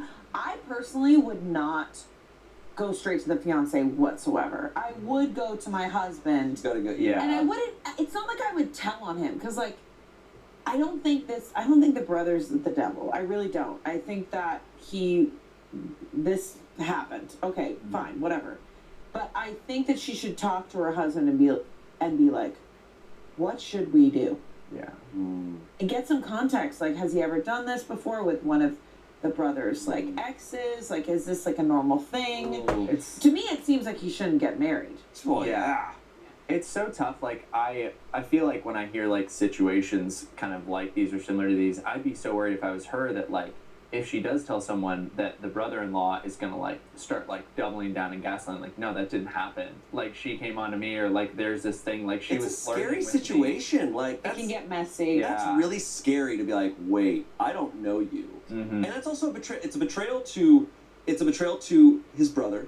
It's a betrayal to his fiance, and it's a betrayal to her because she's like, oh, I thought we had this dynamic. You're my family. Yeah. Right. So it's like, oh, so you're putting me in this situation now Right. too. It is so unbelievable to do to a bunch of people. But I feel like she needs to talk to her husband and be like, hey, I don't have all the answers right now. This just happened. Like, what are we going to do together? Yeah. Yeah. Because the fiance and the brother need to figure out what they're going to do together. Because I don't always feel like it's right to tell other people's business, but I get that this is, like, bigger than But her. this is now her business. Yeah, this is. He made it this her is business by telling her this, and I agree. he's like, I have feelings for you. It's like, okay, well, that's your feelings for me is my business. Well, especially if you're cornering me when your fiance's in the other room. Yeah, she's gonna have. So if he doesn't tell the fiance, they're gonna have to have a conversation, I think. Because I personally wouldn't be able to move forward being a bridesmaid knowing this information. No. But just don't go to the fiance first. That's fair. Go to your husband. Like, go to the husband. Talk about it. Working as you, because it's also his business, because that's his brother. And that's your wife. As soon as she bolted out there, he's now probably going to be like, He's- I like how my He might be what Trevor said. He might be freaking out and been like, oh, blah, blah, blah. just told me that she has a crush on me. How Yeah. crazy. Because now he's like, oh, this is not an option for me anymore. Mm-hmm. I now have to save this Yeah, I could get ahead of it. engagement. How the hell do people get married when they have like this amount of feeling? They do it all the time. I don't understand it. I feel like it happens. It all happen. the It time. does happen all the time. And do people just have? I wonder if people have no concept of like time or like the understanding of what commitment actually is. Because I'm like, wait, you understand what a marriage is? You understand like what you are planning on doing? I don't know. I don't think people think about. I think the guy doesn't think about the next month. I think that they get excited. They're like, yeah. And I think sometimes it's like when people get so far into debt and then they do something terrible. It's like they let it go so far because they push it away, they suppress it. Because, well, first of all, it didn't seem like he could ever have his sister-in-law. She seems happily in a relationship. Sure. So he just suppressed it. But what happens when you get engaged, a lot of things come up. And now he, like, can't suppress it anymore. I just can't imagine getting married and having any thoughts of like feelings for someone else or being unsure. I'm like, Oh, I then agree. don't do it. Then don't do it. Yeah. I agree. Oh my God. But people fucking get married all the time. And they'll meet them and then get married. It's so wild to me. There's a possibility of like he's settling. He knows he has doubts. He doesn't want to do it. So he's instead of just not doing it, he's trying to sabotage it. What a way to do that. Yeah, insane. people sabotage their life. You're in just wild nuking ways. your whole family. You're nuking your relationship with your brother, with like your sister-in-law. It's Either way, he is not ready to get married No, at all. not at all. And it's also that unfortunate thing where it's like, if the fiance knew this, obviously she wouldn't want to marry this guy, so she doesn't even know who she's marrying, and that's so sad. That worries me so much too. That's another thing. Is like you don't really know someone. Yeah. Like someone could really suppress it so much. I've fortunately just never been in this type of situation, but I can't like. People know just even when we play werewolf how I am with lying, but I'm like I can't live with like a secret like that. I just be like I either have to remove myself and never see you guys all again, or these cards have to be played. It eats you up. But people do. They live with secrets for years and years and I years. know. They have completely destroys double them. lives. Yeah. that's why I'm telling my confession. Oh, At I the end of can't this wait episode. to hear it. It's been eating You me have double alive. life? Yeah, I do. It's crazy. Oh my god. Comments. You tell your husband first, discuss everything with him, and then make a plan. You are a team. Listen to what your husband thinks about talking to his brother first versus telling the fiance. In my opinion, you and your husband should talk to his brother together and let the brother tell his fiance. If he won't tell her, then tell the fiance before they get married. Someone said brother-in-law knows she fled. He knows it's highly likely she'll tell her husband. Damage control on his end would be immediately to tell his fiance that OP confessed feelings to him and then fled when he turned her down. He doesn't necessarily need his brother to believe him if he can get his fiance and the rest of the family to believe his version of events. In fact, he doesn't even need the family to firmly take his side. It's more likely they'll forever doubt who to believe, which will make everything awkward from now on. Lastly, someone said, I had my brother-in-law confess to my wife that he's been in love with her and wished he met her instead of her sister. My wife told me right away, and I was pissed at first. I wanted to go kick his ass, but I calmed down a little and talked to him on the phone. I told him he would have to tell his wife or I would. Long story short, my wife's sister blamed my wife, didn't believe her, and called her a slut and a bunch of other stuff. It caused a huge mess in our family for about a year. We all kind of moved past it and still see each other at get-togethers, but it is awkward to say the least. I'm sorry you're having to deal with this too. It's a hard road to navigate. See, that's what sucks. Is I feel like the women usually gets blamed first. Like, and that's where my worry is that like it's gonna be like, because what the fiance's in such a tough position. She's about to get married to what she thinks is the love of her life, and she's like, well, I trust him, and you're my friend, and it's just so easy to blame the other woman, but she needs to just get on this as soon as she can. Yeah. That sucks. Yeah. No update on it too. What? You have to go. You can't read us this story without an update, Shane. Boo, you suck, I know Shane. this is all on you. You suck. You suck, Shane. No God. update. I'm I not gonna hate you. sleep tonight. I hate you, Shane. Whoa. He's going so hard. I don't like you right looks now, so but I will like sad. you later at some point around, when we have to work together again. My BFF. Our final story comes from Confessions. My daughter's friend in elementary school was actually her sister. In our younger days, the ex-wife and I would get drunk and have foursomes with a coworker and his wife. Wait. What if that was the whole story? It's like, and there you go. Okay. All right. They were never able to have kids. Suddenly, she became pregnant. My wife also became pregnant. No one ever really said much about it. After several years, I had a new career. We moved away, then came back to the same area. One day, my daughter came home and said she has a twin sister in her class and named the girl. Yep, it was her. We all denied it, but now she's an adult and I'm pretty sure she knows. Okay, let me get this straight. They were having foursomes. Yeah. Great, get it. Awesome. The other couple that they were having foursomes with couldn't get pregnant, but suddenly she got pregnant. She got pregnant. So we think the one husband got her pregnant and then got his wife pregnant. They both had kids, and now they're twins. Is that what we think? OP is probably the father of both. Yes, yes. Yes. So That's what's going on. is it twins if two mothers are giving It's birth? not twins. I just think this other girl looks They exactly. both got dad's genes. Yeah, and they both probably got pregnant at the exact same. So this is Parent Trap, but in a totally different way. Yeah. Yeah. That's kind of like, well, I don't know how close they were with a couple that they're having. I don't know if it's like a casual thing or if they're like really good friends, but maybe it's kind of a cool situation, you know? If you're having foursomes, like, you know that it's a possibility of it happening, right? It was like, Dad, Surely, like, Dad. it's like now it's like Dad? you're just like, you know, you got a couple kids. It's cool. We all denied it, but now she's an adult, and I'm pretty sure she knows. So this other girl is like, yeah, I figured it out, and it's not great. So She's like, I've done the math, and the equation is definitely, and she's an adult. she's an adult now. So this is many years ago that this happened, and so now, This reminds me of that story, that other Reddit story that you read. dude, there's the other one where You know what I'm talking about. immediately that one's so much worse. That's somehow worse. Yeah. You read some wild stories. The one where the girlfriend finds out that her boyfriend had a threesome with her parents like 10 years, 10 years ago. And she just, when she got out, she just ran. Dude, but like For a long time. before he met her, Yeah. Before he met her, completely isolated Yeah. events. unfortunately in that story we did the math and she was 13 when this threesome happened. Because her boyfriend was older than her. So she was in the house. She might have been in the house, or maybe not, I don't know. Dude, that's it's crazy. just like, oh dude. no, that's brutal. That story is something I never Look, man, forget. if you're having threesomes or foursomes, Yeah. there's a lot of people involved. A lot Yeah. of things can happen afterwards. Things Guess can do your happen. research. Yeah, there might be results years down the line. Some comments. Plot twist, OP isn't the father of either. The other guy is. Oh. Someone said, did this stop the foursomes or not? Someone else said, well, she has a ready-made spare for a kidney if she ever needs one, so there's that. Lastly, someone said, literally what's done in the dark will come to light.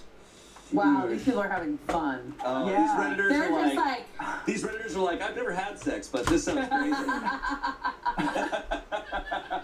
I just like, if you're having regular Bird. foursomes, are you not like, me personally, I think I'd be using some sort of contraceptive. You'd think you'd have Yeah. some discussions. Yeah. But yeah. no, they're just going for it. That's- they, You would know get, what? they would get drunk and have foursomes, so they're just... I mean, no judgment, do your Oh, thing, but no. Yeah. also, oof, decisions are made and then Yeah. results are I there. can't believe it all happened and they're just like, we're all just not going to discuss this. Yeah, we moved away. Damn. Moving away. So wait, they moved away and did they move They moved back. back?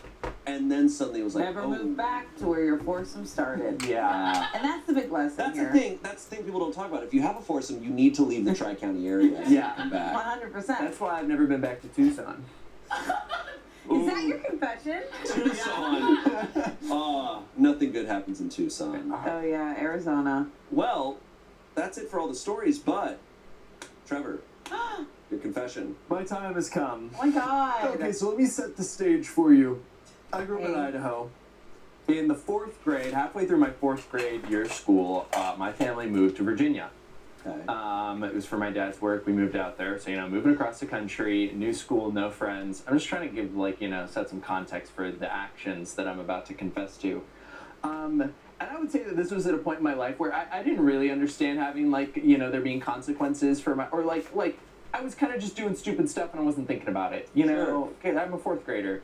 So I met this new school, and for whatever reason, I get I get pee shy, okay? I don't really like using urinals. I've never liked using urinals as I've grown up, you know, it's something that you gotta do, but I didn't like it, especially as a kid. So I would, you know, pee in the stall, but for whatever reason, I decided that I just started peeing everywhere.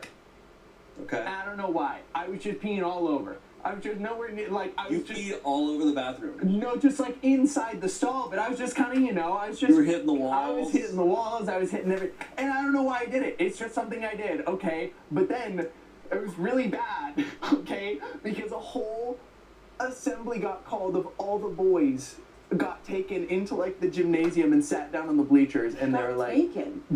Like we got pulled out of class and went and sat on the Whoa. bleachers, and they were like... And they're like, we're gonna find the pisser. Literally, we're gonna find the piss boy, and they were like, we sat down there, like, whoever's doing this, like you know, step up or confess to it, but like it. Yeah, uses- that's conducive for a kid to stand Yeah. up and say, all right, guys, I pissed You're right. everywhere. Let's all be Dude. adults here. Nobody make fun of me, but I pissed everywhere. Well, you know, you're sitting there, and I'm like, God, who could do that? And the whole time I was just, yeah. So that's I've never told anyone that. It was me. If Oh you, my god! You did it once?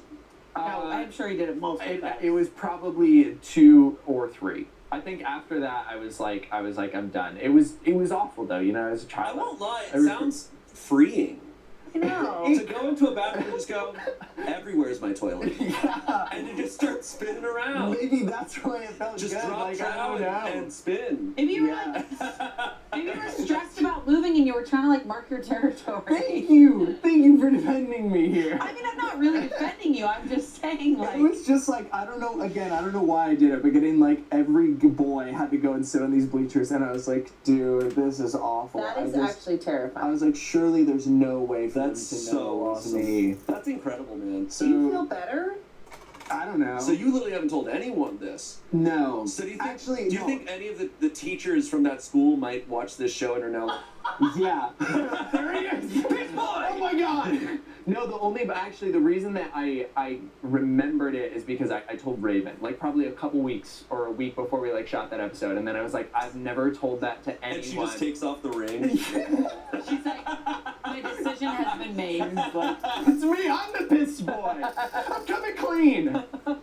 So yeah, that's my confession. That's fucking awesome. My confession. I hope everyone isn't disappointed by that. I hope it was No, fun I'm and not- funny enough. I'm not disappointed. Sorry I didn't kill anyone. It's okay. No, I'm glad you didn't. Okay. But to piss all over the walls, how? It was How like did bad they too, know? because then it was like, you know, it was on like the toilet paper roll as well, which is like brutal. Like I was going everywhere, so it's like, you know, I'm not like directly on the roll. I'm not like peeing on the roll, but it's like it's all over, you know. It's not like on the toilet paper, but it's on like the cup, like the machine, the cover for it. It was bad, man. I'm telling you, I don't know why I was doing it. It was a hard time in my life. I think a child or a developmental therapist would be able to figure it out like within one session of why you were doing it. Because I think it's just like a control thing or like a. Soggy toilet No. paper makes me sick. Ooh, that's Yeah. crazy. The toilet paper wasn't soggy. The toilet, it was like, it was on the, because it's cover, it's under just the so- cover just- thing. To the covered So thing. you'd have to get down under and pee Yeah, up you'd have into to, it. I would have I'm going up this way. La la la la la la. Someone peed perfectly on the mirror and says "piss boy." This boy was here, like Zorro. You're like the Zodiac pisser, but you're like leaving marks on the walls that they have to decode. Dude, people are gonna start calling you Look at Piss him. Boy. Oh, freaking once, out. Dude, once Dude. Angela watches this, you're Dude, done. Dude. it's over, Don't win Mario Party's about to man. be crazy. You're done. Oh, no. I don't have a story. I wasn't in 4th grade, but when I was like 5, I've told this story before forever ago. My brothers are half brothers, so on the weekends their dad would come and like pick them up for the weekends, and I didn't understand it. I'm 5, so I'm just like, oh, my brothers are just leaving for the weekend. I want to go with them, and it was like, no, you can't. I was in Virginia when this happened, so maybe it's a Virginia thing that you Yeah. miss everywhere. Yeah.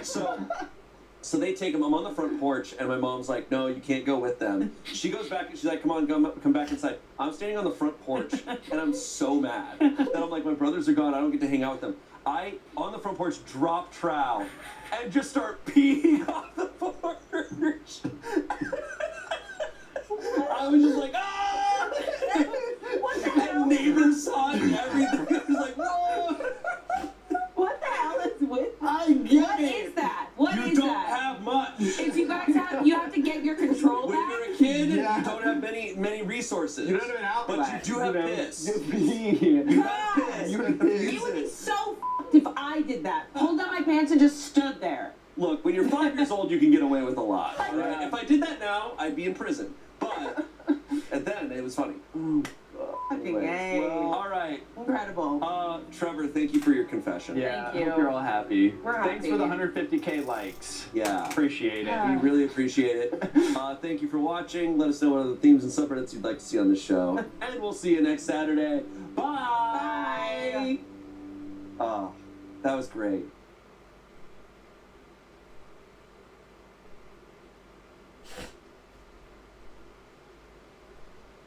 Welcome to Smosh Reads Reddit Stories. I'm Shane, and today's theme is jealousy. And I'm joined by two people that I am jealous of. What? You and Courtney. Just kidding. Oh. They're jealous of me. Yeah, right. Exactly. There it is. Jealousy. Are you guys jealous people? Do you ever deal with jealousy? You go. I would, okay, so I want to say no. I do want to say no, and but I have to say yeah. I just, actually, not with like wins and acting stuff. I'm really good about that. Like, I'm like, yay, I'm glad you got that. Yeah. Even if I was up for the same part, I'm like, that, I feel happiness instead of like, Sure. I should have gotten it instead. Sure. Yeah, what's the difference in envious and jealous? Jealousy is the fear of losing something in a situation because of someone else, possibly. Whereas envy is going, oh, I wish I had what they had. Right. I think in a lot of those situations, I don't think I'm the jealous type too much. I definitely felt a lot of envy throughout my life. But I think that's very common in acting, right? Because we're in an Totally. industry where it's like, people just get a role that you want, and it's, you know, it's just an interesting career in that way. But jealousy in relationships, I don't think I ever really, like, I'm not threatened by someone, right? Because I guess I've always had the thought of, like, if someone's gonna, you know, leave you or cheat on you or something, I'm like, there's nothing I can do about it. Like, you know, there are the moments where emotions feel like they're high, and it's like, wait, I'm maybe threatened or feeling a little bit concerned, but then exactly that feeling of, hold on, if they are actually interested in somebody else, or if they're even like going so far as to like pursue them, there's nothing really that I can do. jealousy definitely seems to pertain in relationships because your fear of losing a partner. Right. Right? But envy seems to be more the case with anything career related. Yeah. I think so, or just outside of Yeah. romantic relationships. Okay, here we go. Our first story comes from Relationship Advice. Okay. This is a 37-year-old man writing in, why is my wife, 30-year-old woman, jealous that my ex-wife has found love? I don't know what else to add to the title. My wife is kind of obsessed, stalking and following my ex-wife since she told us that she was engaged. Apparently my ex has been seeing this guy for a while, but since she's a mom, she didn't want to make it official until everything is serious so as not to confuse the children. My wife is in shock, and her first reaction to the news is, who is this loser then? But the new guy seems really nice, and instead of being glad that at least her stepchildren would have a good man in their mother's life, my wife is very irritated and angry. I would even say jealous. She isn't following my ex on Instagram, so she can't follow the relationship, so she sent the new guy a follow request. I confronted her, and she denied being jealous or obsessive. I told her that we should be happy since my children will have to live with this man, and it is a good thing that he is good to their mother and that she's in a happy relationship. It benefits everyone. She asked me, who in his right mind would want her? I was surprised because why would she not think any human, let alone someone like my ex, is worth love? I told her probably plenty would because she is a kind and pleasant person. All hell broke loose, and she started calling my ex names. Can anyone help me out here? Okay, this is interesting. Yeah. My This first is interesting. my first inclination is like, I want to know what the other guy's deal is. Like, if, okay, let me explain this. Let's hear If it. he's hotter or more successful, I'd be like, she went up. She upgraded. And I'm stuck with the schlub that's my husband? No. That's my inclination. Sure, Just because sure. it's in jealousy, so I'm like looking at a lens through jealousy. She's like, and maybe she knows stories about her hurting the husband, so she just wants the worst for her. Sure. Maybe yeah. that, yeah. It could be that, almost like a sort of like protectiveness in a way, or anger off of whatever happened between their relationship. I am suspecting that a lot of these stories are going to be related to insecurity. Oh, totally. You know, which a lot of that derives from. It's like, because people that are completely content and at peace with themselves are so often not jealous of other people or envious because they're like at peace and they're good. And it seems like this situation kind of screams to me like she is maybe not super happy, or she feels like she has to win. And so she's in competition with this ex-wife, and now that the ex-wife has found happiness, she's not happy with it and is reacting in some sort of way of like, no, she can't have this. And I love the point of like the husband being happy because his kids are gonna get another great figure in their life. That makes so much sense. But she, for some reason, isn't able to see that because she's caught up in her own tiff with this ex-wife, who again, there's definitely a lot of context missing. Yeah, it's interesting because, like, you know, I hear about people being jealous of their ex or like caring about their ex's life, but it's interesting that she is obsessed with her partner's ex. Right. Yeah, that's weird. That's a lot because I'm assuming, you know, a lot of time has had to have passed by this point. Yeah. I mean, she's clearly comparing herself to his ex. And maybe it's that the ex is doing so well. Maybe she's worried that he'll see how well she's doing. It seems that all hell broke loose once he said, no, she's a kind and pleasant person. Right. It's like, oh, his ex has her life together. Yeah. And so she's doing really well. So she's maybe like, oh no, will Right. this make him want her more now that she's with someone else? Maybe that, like, kind of that type of thinking. Totally. Because Again, maybe that would be her logic. yeah. So she's putting her logic insecure. on his. Yeah. She's definitely insecure. Ooh. When I start talking to a boy, I'm gonna look up every ex you've ever had. Yeah. Really? I'm Yeah. gonna look them up, and I'm gonna on LinkedIn, on Instagram. Like, I want to know everything. Yeah. Interesting. I guess for me, it's kind of like it's like the pain that I want to feel, you know? I want to hurt Yeah. today. I want to hurt myself. Tell me how you guys met, you know? And Yeah. it's like, it hurts, but I want to know. I get that. So I think for me, it's in a way kind of like a guilty pleasure thing. I don't think I obsess over it in that way, because I also try to just be like, that was a different time and space. Yeah. And almost everybody has exes, and so when I put myself in the shoes of my partner and then I think of my ex, I'm just kind of like, wait, there's no competition there. I'm not Right. thinking about my ex like that.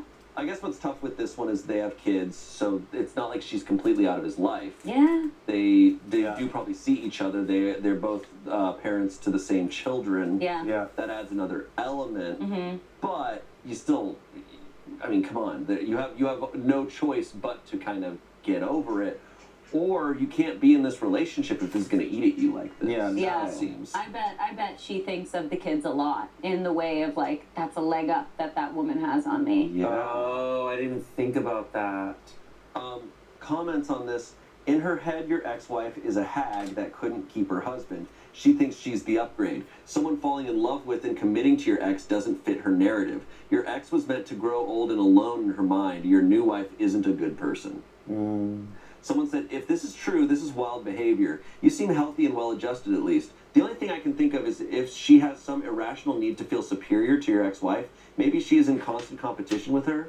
Someone said, OP commented that his wife was a colleague at the time of his divorce. He fell out of love with his ex and in love with her, but didn't consider the relationship cheating because it wasn't physical. OP's wife played the long game, but has been in competition with his ex the entire time, and OP never noticed. It's been a feather in her cap since she won him, and now that the ex moved on, she has to know that she got the better man. Yep.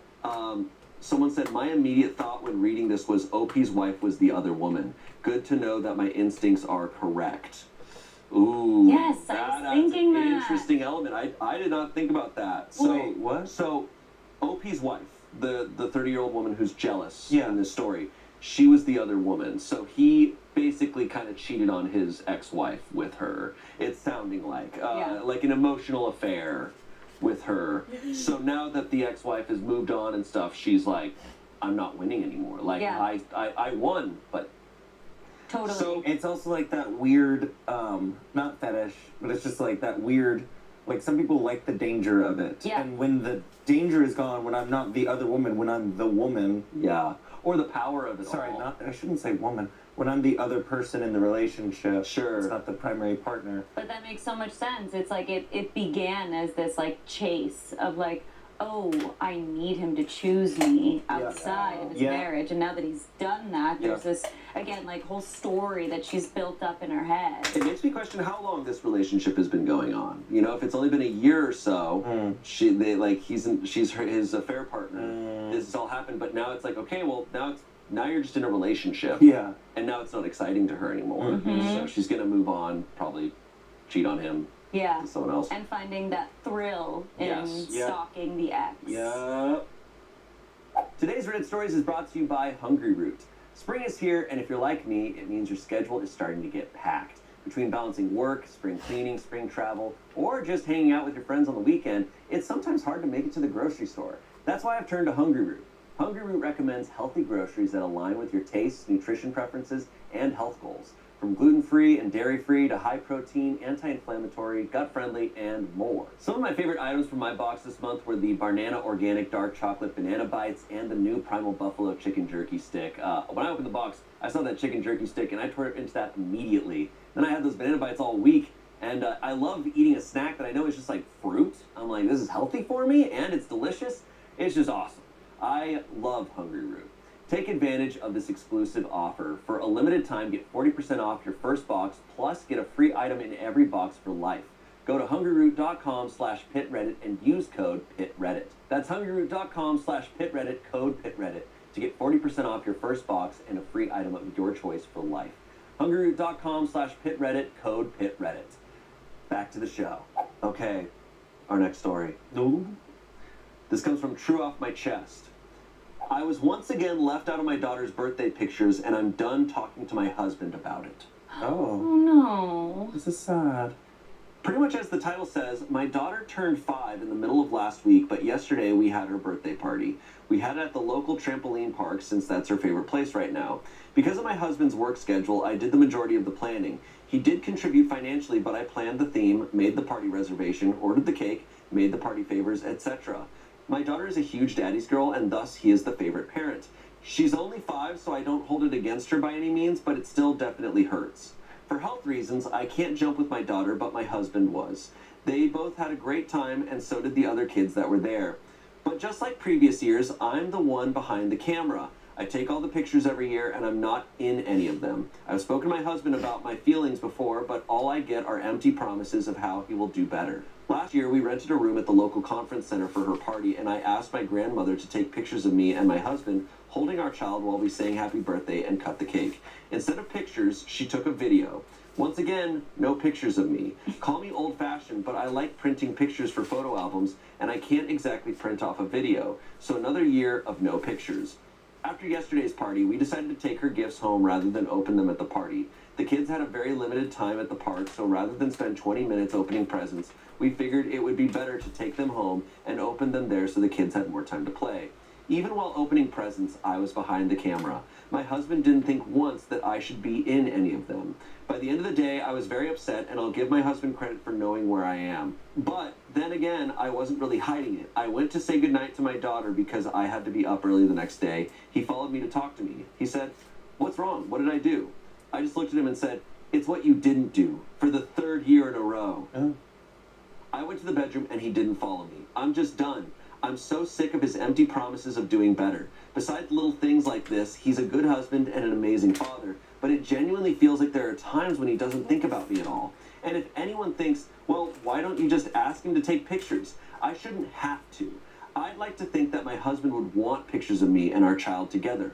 The last picture I remember him taking of me and our daughter was in a restaurant on my 29th birthday, and I asked him to take it. I'm so tired of this. At any time, I could get sick or be in an accident and die, and the only pictures my daughter will have of me will be selfies I've taken. None of me on her birthdays or even holidays. Because of our crazy schedules, I won't see my husband again until next Sunday, unless he stays up all night to see me in the AM, which he sometimes does. Part of me wants to text him and lay it all out, again, but the majority of my thoughts is to just give up on it.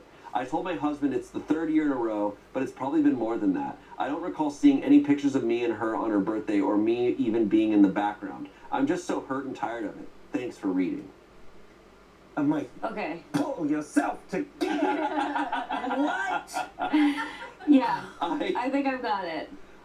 think I see a lot of elements of this, because Clearly it hurts her. She tells him after the fact every birthday of like, can you get photos of me? And he's like, oh yeah, for sure. I Next will. year. 365 days from Yeah. now.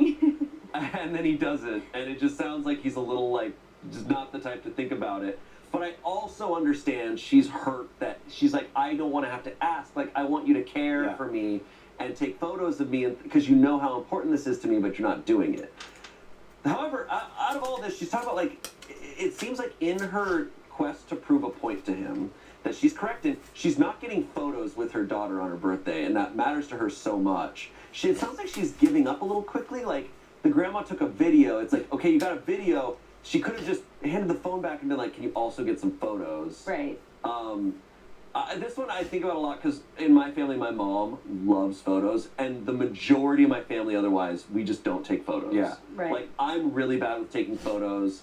My brothers are too. Like, we just don't think about it. But my mom is just like, okay, we're getting a photo. First thing we're doing when we all get together on Sunday, we're getting a photo. Yeah. And it's like, all right, okay, we'll get a photo. Yeah. Like, all right, we're doing it. Like, it matters to her, and like, we know that, so we're gonna do that. And That part of it just like truly cracks me up that she finally was like, okay, grandma, like, here, you take the photo. And then grandma hands it back and she goes, it's a video. I do think she's doing a little bit of the like martyrdom here, where she's like, well, I guess I just won't be in any photos. It's like, hey, like, I understand it sucks. I'm not disregarding that your husband should be taking photos of you and your daughter. He needs to realize it's important to you. Yeah. And it should also be important to him to have photos of you. Like, I agree with that. But giving up and be like, well, I guess there just won't be any photos of me when I die. It's like, okay, well, that sucks for you too. Like, don't self-sacrifice because your husband's forgetting this. Yeah, it's clear to me that there is a hypersensitivity toward her taking photos. Yeah. And we don't know where that comes from, but she's clearly finding great value and importance in this, and for that I understand. Like, And I feel like the more she's in a prison of her own making. Like, the more she pours into this idea, she's like purposely making it harder. She's like looking at all the ways that he will mess up. Yeah. She's looking for ways that he's going to fail. Well, if you start filtering the world in how is this going to happen, it's going to start happening the way you want it to happen. If I'm looking for all the ways, how is he really doing well? How is he being a really good husband? If she filters through that, she's going to start seeing all the ways that he's coming through for her and thinking about her. and it feels like she even like wrote some of that, right? Like She did. she talked about him like staying up all night to see her, like he sometimes does. I'm like, that's incredible. There's stories where it's like, It's not about I can tell your husband or the wife is doing a bunch of disrespect across the board, and here's an instance where it's the tipping point. This doesn't read like that. This reads like they are in a marriage that they don't want to get out of. It's this one thing that she is just so mad about. 100%. Because otherwise, she's not saying he sucks all the time. She's like, this one thing I want him to do, and he's not doing it. But I think I can be empathetic toward the idea that it is so crucial to her. Totally. Like it's kind of it seems silly to be like, you know, I want him to just want photos of us. Like, you know, you can't really control people like that, and you can't be like, well, why don't you want that? But what you can do is communicate and be like, this is really important to me. Right. And it is important that he learns that, as you were saying. Yeah, I think how she's going about this is like not the right way. No. Totally. You know, it's like, okay, get the photos. You want these photos, get them. If you have to do it yourself, you have to do it yourself. And then after the fact, though, tell him, be like, it really hurts me when you don't, like, take photos. Like, Yes. communicate I that. just feel like she's not being vigilant enough about getting the photos in the first place. Right. Just tell him, I know. Frank, And it's can you come take a photo of me and our daughter? Yeah. And unfortunately, That's the way this is written, the way she's like talking about this, it makes me wonder how she's communicating this to Yeah. Is it communicating? And I mean, you do have to be very straightforward with people, Yeah. and depending on the person. But you have to go and go, hey, it would mean so much to me if you take photos of me without me asking. It hurts me when you don't take photos because it makes me feel invisible. It makes me feel like you're not thinking about me. Instead of it could be like delivered as in, wow, it really sucks. I guess I don't have any photos of myself this year. Right. Again. Rooted in that sort of Yeah. And it's like bitterness and resentment of not having the Because photos. some people just do not pick up on things. Because she might say that and he goes, oh, that sucks. Yeah. Yeah. I'll make sure next year I get some photos. And it's a quick Next year rolls passing around. by. He's just at the trampoline place, not thinking. Yeah. Right. Right. He's jumping on trampolines. Like, I think this is also like it brings up like love languages and stuff, and clearly like I think acts of service matter to her, and they may not matter like they may not be something he Photos. thinks about with him. My love language is photos. Photos. I want photos. I did the test. My love language is selfies. yeah. No, not the selfies. Those aren't enough. She has those. But you know, he's staying up all night. She says he stays up all night sometimes to see me. Yeah. And it's like, so quality time might matter to him. And like I said, she's not writing this like, I hate my husband, he sucks. Yeah. It's this one thing. Yeah. Comments on this.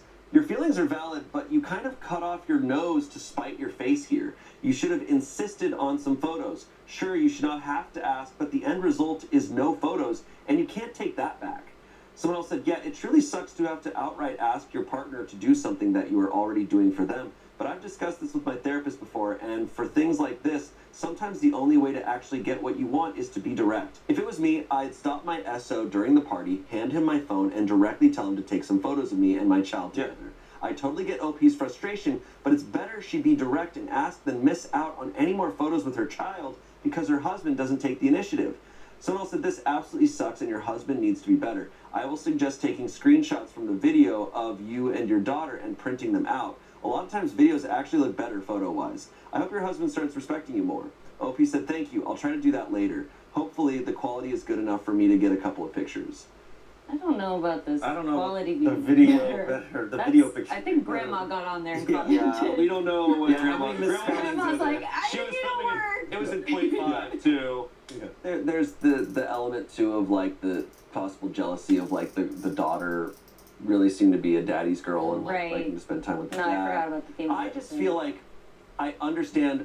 I forgot about the theme too. I forgot it was jealousy, so you're absolutely right. Good one, Shane. Hey, that's there's why you're also in that probably seat. jealousy there. Yeah, yeah. But I mean, what she's also is jealous of just there's all these photos and I'm not in the photos. But I understand what she wants, and I've done it before, where it's like, yeah, you screw yourself over in the hopes that it's like, well, they're gonna learn their lesson eventually. They're gonna go, oh man, we don't have any photos of you. And I'm like, yeah, because you never took them. Right. And now you learned your lesson. It's like, Yeah. cool. Well, you're not in any photos in the process of this too. So Yes. It's like you think you're gonna have this huge impact because of your feelings. It's like when you're mad at someone and you just like kind of shut down. You're like, you don't actually deserve my personality anymore. Mhm. And it's like you're just doing that to yourself, and now you're just upset, Yeah. and everyone else is kind of like, what's going on with you? Right. Yeah. Update. Before I dive into the update, there are some comments that were made that I want to address. Many pointed out that my husband is probably just someone who wants to live in the moment, and I 100% agree. Oh. The biggest reason I was hurt was because of how many times I've spoken to him about my feelings and his constant promises to do better. Yeah. However, like many said, he probably just doesn't think about it at the time. I don't think he does it on purpose or doesn't do it out of spite. He's probably having too much fun with our daughter and forgets, and I shouldn't have let it get to me too much. I still think I shouldn't have to ask, but we clearly have different views when it comes to special occasions. He wants to live in the moment, and I want to preserve the moments. With that said, please know that I don't constantly have a camera in my hand. I just use my phone to snap pictures every so often. I put the phone down so I can enjoy my daughter's parties and family gatherings too. I just wanted him to do the same for me on occasion. Many have said to just take selfies of me and her, and I do. Take a lot of them. I would just like pictures others have taken as well, or even just pictures of me there where I'm not necessarily posing. Just pictures of me playing with her or hanging out at the party with family and friends. Many suggested hiring a photographer. That's what I was about to say. I was like, why don't we just hire him? But that's not something we can really afford, but hopefully with our talk, we won't even need to consider it. Anyway, on to the update. My husband and I spoke last night. When I don't have work the next day, I stay up late so I can spend some time with him, and I wanted us to finally talk. When he came home, we sat down. He says he still didn't fully understand what he did wrong, and I told him again how I wasn't in any pictures and how I have talked to him about this many times. I did say that I understand he was someone who lives more in the moment, but I just wanted to have proof that I was there too. That I was present at her parties and for her to have memories of me there. Our daughter is only 5 and she won't remember her parties or holidays from when she was younger. As she gets older, I know she will know I was there, but I also want her to see me in her younger years as she grows up. There were some tears and we apologized to each other. He promised again to do better, but I'm not gonna lie, I'll believe it when I see it, as he said that before, LOL. And I promise to be more understanding of his values. Going forward, I'll ask family and friends to help take pictures so there are also more photos to save and not just mine. And yes, as many said, there will be times where I just flat out ask him to take pictures. Thank you again to everyone who commented on my last post. I appreciate the support and also the comments that made some great points about how each of us have different perspectives and I need to be more understanding of his values and not just mine. Wonderful. I think that's great. That was perfect. I truly, I think she is valid Yeah. in what she's feeling, and I just think that it's different priorities. I'm so glad that they had that conversation. That sounds like a really heartfelt and productive moment for them. Yeah, they talked. And I will say about the hiring a photographer, and like just hand the phone to. Can you help me for 2 minutes? Can you take a couple candid photos? They tried that, and Grandma didn't succeed. No. Why are you giving it to Grandma? No, Don't give the phone to Grandma. She's like, I got I don't know what you're. If you need photos taken, do not hand it to an old person. Ever. What are you doing? No, literally, because then That's they the go, it's last a video. person. You're truly better off handing it to a 5-year-old. Like, hand it to anyone but the old lady. Right. Yeah. Oh my god. Crazy. Even though you can also get some really funny photos and content out of that. There's plenty of But if selfies you want of some Grandma. genuinely good photos, hand it to a younger person. Yeah. Yeah. Or the timer feature. Anybody? Boom. But she didn't want selfies. She wanted she wanted candid. No. Timers aren't selfies, Shane. Let me teach you right here. You gotta like set it up, and you do like the 3 seconds or the 10 seconds. I and know, you but put it's it still a far pose away. picture. She wants people taking photos of her while she's unaware. Oh, That's what candid is. that's what she wants. She said that in there. Like I don't want just posed. I want some. I see. She wants it happening while like she's not asking naturally. for it. Gotcha. And I get that because those are like genuine moments. On Candids are board so now. good. Great. I definitely feel bad because Courtney is someone who takes tons of like candid photos. does. She's very good about it, and I'm horrible about it. I don't think about pulling out my phone to take photos, and I feel really bad about it. So sometimes when I do, I'm like, oh, like I feel bad she doesn't have as many, because like she takes tons of like candid photos of me. I feel like the majority of photos of me are on Courtney's phone, Right. Because I don't even take photos of myself ever. Today's Reddit Stories is also brought to you by Audible. If you're craving your next action-packed adventure, Audible delivers thrills of every kind on your command. From electrifying suspense and daring quests, spine-tingling horror, and romance in far-off realms, Audible has something for everyone.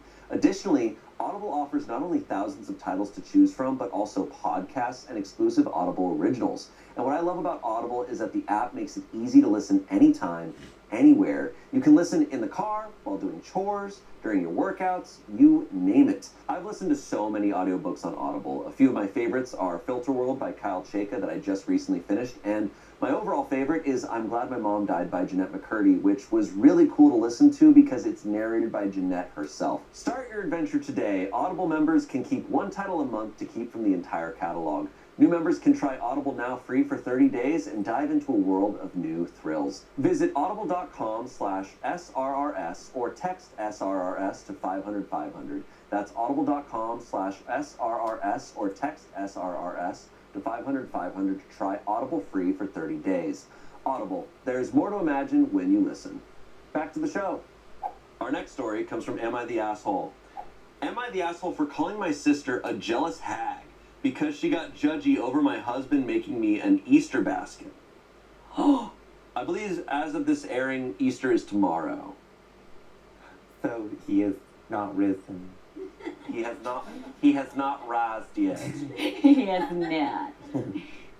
My husband and I do Easter baskets for one another, and this year he gave me mine early since I'll be gone. In the basket was the usual dark chocolate bunny, Starburst jelly beans, and then some Swifty stuff from Etsy, a fidget toy, and really surprisingly, he got me 3 full bottles of perfume that were on my wish list. Oh my god. Cutie. 100 Silent Ways, Bianco Latte, and Oriana. I was shocked because that's a big spend. I was over the moon and took a pic and posted it to my Insta story. The next day, my sister came over. I'd left my basket on the table and she poked through it and took some jelly beans and then made a comment asking me if my husband had stepped out on me or something and was trying to make it up to me. I was like, No, of course not. Why would she say that? She asked why he'd go all out like this then, and how it must be nice to have all this extra money to spend when everyone around us is struggling. Oh, it must be nice to have such a picture-perfect marriage. I was really taken aback and asked her what her issue is. She was like, most women I know can't even get their husbands to fill a Christmas stocking for them, and you're out here bragging about yours and shoving it in everyone's faces. I'll be lucky if I get a card on my birthday. I told her to stop blaming me because she chose to marry a thoughtless man. Oh no, that's an overstep. That she had the choice to marry someone who did nice things for her, and she chose to marry a man who doesn't help around the house, buy her flowers, etc., and not be a pissy, jealous hag because she chose to settle for less. Oh no. Oh, yes. This set her off, and she started arguing with me more, telling me that I'm f***ed up for calling her a jealous hag when there's nothing to be jealous of. More like embarrassed that it's 2024 and I'm acting like life is a rom-com. That the fact that I even listen to Taylor Swift is proof that I need to grow up. I told her to just get out and double down on her being a pissy, jealous hag. Now that I'm on the other side of the country for work, I feel like maybe I was over the top in calling her a jealous hag.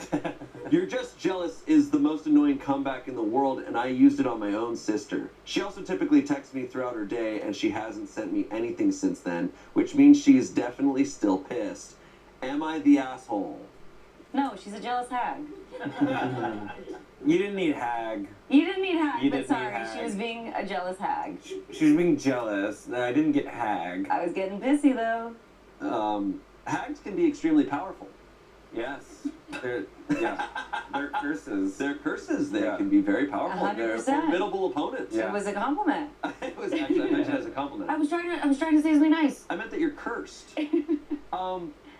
That's such a wild statement. Like to see like a really kind gift and be like, so did he like cheat on you? Yeah, And it's what? like, Right, damn, right. bro. And also, what if life was a rom-com? Right. And sorry, was life a rom-com and now it's not because it's 2024? What does that mean? Yeah. I'm not saying she's wrong or not, but if someone said something of that, especially like a brother or sister, if they said all of that shit of that nature, I think my response would be like, is everything okay? Yeah. Right. Like, did your husband cheat on you? Like, Yeah. whoa, What's it feels. going on? I'm feeling some projection here. Mm-hmm. 'Cause Well, she damn. can't even get a birthday card, is what she said. So I clearly know. she's unhappy. Damn. She's 100% projecting, and yes, maybe not a hag, but 100% jealous. I mean, she is being jealous, right? Right. Or envious. Yes. Absolutely in this situation, and she's saying really mean things. 100%. Out of thin air, where it's not necessary at all. I can understand the hag if this is a series of a pattern. Okay. If she's probably been dealing with this this is her sister. Yeah. They text all day, every day, she's saying. Yeah. Right. This has probably been behavior that's been going on for a long time. Yeah. Then that happens. Did she say it was older or younger? I'm assuming older because she's a hag. Yes. Oh, I was assuming younger. Sure. Because she was acting like a hag. She's acting like a hag. I don't actually know. It doesn't say. But Just with the power dynamic. I guess it goes either way too. I guess my thought always is with siblings Especially sisters. and sisters is I'm like, okay, it doesn't matter necessarily to me if you're an asshole or not. It's just like, what do you want to happen? Because by calling your sister a hag, it can't just end there. If this is someone if you're planning on cutting her out of your life, you can say whatever you want to her.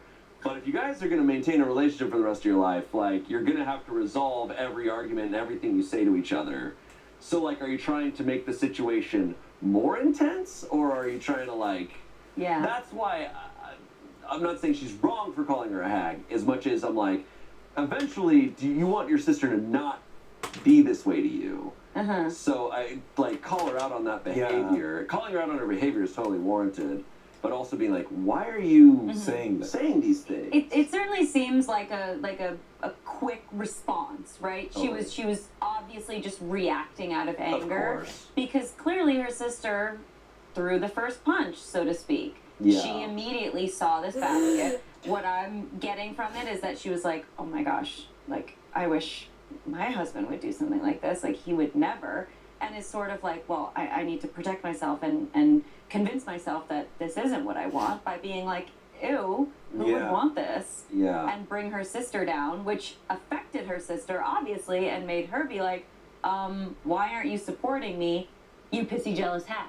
Yeah. And jumped in there and kind of attacked her like that. And clearly, it seems like she's not a bad person. She's like feeling regret for saying that stuff. She's guilty. Of course. But she was being jealous, and I think she did deserve to be called out on that front. Absolutely. Definitely. Absolutely. I do think in these situations, when someone's acting irrationally or saying really jealous things or really like cruel or just like out of pocket stuff, I do think questions disarm the situation so much better. Yes. And I think you can still get that satisfaction of kind of like, if you want to dunk on them, you can still get it by just throwing a question back at them. It's just like, sometimes it's as simple as like, why would you say something like that? And it's That's just like- brilliant. And then it's Well, just where like, is well, this I don't coming know, from? I can't get my husband to do this. It's like, why do you think that is? Mm. Like, why? Like, just if you ask these questions, she's gonna have to admit. She's already kind of admitting her situation sucks. But the verdict was not the asshole. Comments: not the asshole for calling her out on her jealousy, as she was the one who made an issue where one didn't exist, and then attacked you by trying to say that your taste in music made you immature. Different people have different budgets and therefore different lifestyles. That's just the way things are. Where you are kind of the asshole is when you commented on her relationship with her husband. Is the guy truly thoughtless, or did you just irrationally lash out because your sister was being aggressive? If she and her husband can't afford lavish gifts, that doesn't mean that what they do get is any less meaningful. That's also true. She was also like, oh, it's not my fault you married a thoughtless man. Which was fire. Like, throwing it would look, if I'm watching Bridgerton, I'm like, hell yeah. You're like, yeah, you hate. I feel like asking questions. I feel like she was already saying that. Like, she's offended by you saying, like, confirming what she was already saying. Yeah. It's like, I can't get my husband to do this. It's like, well, you married a thoughtless guy. It's like, how dare you? Right, Yeah. right. That's what you just said. Yeah, but that Literally is what you that just is said. a fair argument though, that like that's just assuming like just because he's not giving you gifts doesn't mean that he's a bad husband. Of Like there's course. clearly, hopefully, other qualities that are redeemable in Of him. course. And it goes back to love languages too. Yeah. OP responded to that saying, hi, I wanted to respond to this because I want to make it clear that I don't say these things because he isn't spending tons of money on lavish gifts for her. I get why there's hesitance over me naming the perfumes, but I thought it would be useful context. I hope my explanation helps. It's not about the money, but about the effort and attention. My sister's husband does not pay attention to what she likes or dislikes in terms of gifts. If he even remembers to get her things, he gives her very generic things that he probably finds on lists of 30 gifts for wives, and it's often stuff she doesn't like. She has complained about it for years, and nothing ever changes because at his core, he doesn't care. She will go out of her way to make stockings for him and the kids, but she doesn't get that effort returned. Aww. She heard us and said, no, he sucks. No, I'm sorry. He's a piece of shit. Yeah. Someone else asked, Easter baskets for adults? Never heard of it. No shade.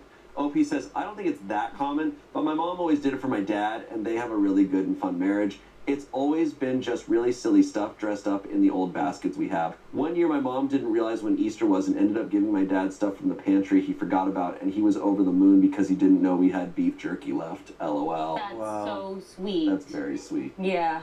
But- Please say update. No update. No, Don't. I don't think there's much, There's not much to update. like, Well, I want to know if the sister's like, bitch, coming back, you know? the sister needs to realize the villain here is her husband.